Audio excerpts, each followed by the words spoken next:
Population is increasing quite a lot, Senator. We've got the national survey that was published in the Daily Telegraph on the weekend from Fox and Hedgehog, provided exclusively to News Corp. It revealed that 2 million new supporters have come to you since the federal election, and support for One Nation has tripled by 21%. Why do you think that is? It's called common sense policies and how to deal with issues in Australia, and I believe that the Australian people have had enough of the major political parties. They're really feeling it tough out there, and especially the Bondi massacre was the nail in the coffin for a lot of Australians. They felt it simmering away. The anti-Semitism that was not addressed by governments, especially the federal government, to address that issue, and they want some change in this nation.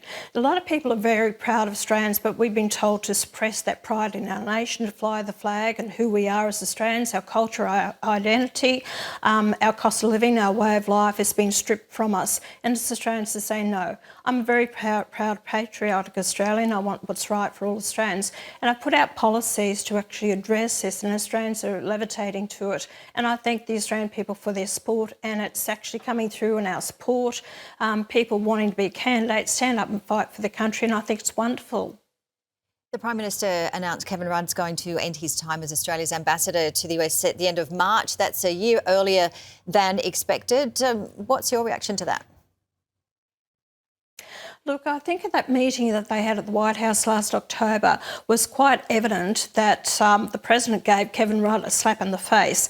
And I think that possibly over the last couple of months, has he had many invitations to the White House, it was quite evident that the President doesn't particularly like Kevin Rudd. So I'd say that Albanese's made the decision we need to get him out of there, because we need to have a working relationship with the US, and that's really up to the ambassador. And I don't believe that Kevin Rudd is the right person for that job. So it'll be interesting to see who Albanese replaces him with. Who would you like him to replace him with?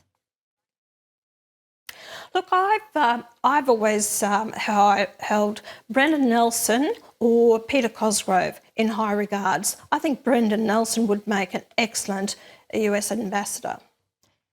All right, Senator, before we let you go, there is another poll out today, and it's revealing young people are leading the charge against the big corporation stance on Australia Day. We know you would love to talk about this one, but do we need to have a holiday on Australia Day? What's your take on that? Leave it the way it is. And you know what? The young ones, I'm surprised by this. I think it's wonderful when you got, 72% of the young ones saying no, the corporation should not be changed today or giving them another day off in lieu of it. And 53% say no, it stays as Australia Day. That's fantastic to hear. Music to my ears. People, Australia Day is Australia Day. Be proud of who you are and accept that day. Where this debate goes on every year, I don't know why. I wish people would just accept it, get over it, move on and enjoy and celebrate as all Australians should. And your movie, Senator, coming out on the 26th of January still?